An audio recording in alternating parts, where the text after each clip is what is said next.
Hello viewers, இன்றைக்கி நாம் ஓம்ங்கிற படிப்பில் என்ன பார்க்க போகிறோம் அப்படின்னா, இந்த உலகத்தில் 4 பேருக்கு தெரிகிற மாதிரி எந்த ஒரு விஷயம் நடந்தாலும் யமதர்மனுக்கு தெரியுமா? யமதர்மன் 4 பேருக்கு தெரிஞ்சிட்டு அப்படின்னா அது வந்து பப்ளிக் ஆஃப் இஷ்யூ அப்படின்னு ஒரு வெளியீடு அப்படிங்கிறது. அந்த காலத்தில் பாருங்கள், ஆதாமை ஏவாளை என்ன செஞ்சாங்க அப்படின்னா அவங்களுக்குள்ளேயே திருமணம் பண்ணிக்கிட்டாங்க.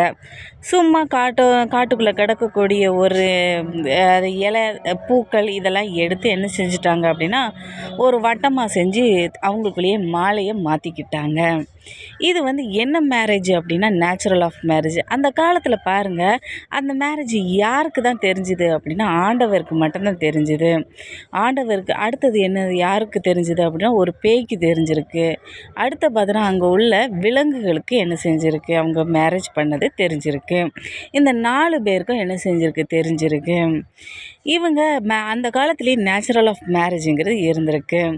இந்த மாதிரி நிறைய பேர் பாருங்கள், நிறைய இந்த காலத்தில் நிறைய பேர் என்ன திருமணம் பண்ணிக்குவேன், உன்னை நான் மனம் முடிச்சுப்பேன் அப்படின்னு சொல்லிக்கிட்டு என்ன செஞ்சுப்பாங்க அப்படின்னா தப்பாக பேசிக்கிட்டே இருப்பாங்க, இல்லை தப்பாக நடந்திருப்பாங்க, யாருக்குமே தெரியாது அப்படின்னு சொல்லிக்கிட்டு நாம் நினச்சிட்ருக்கோம்.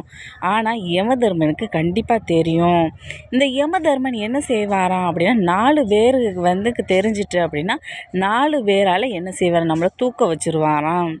இப்படி நம்ம சாவடித்து என்ன செஞ்சுருவாங்க, தூக்கிடுவாங்க. இதனால் என்ன நடக்கும் அப்படின்னா என்ன இறந்து போயிடுவோம்.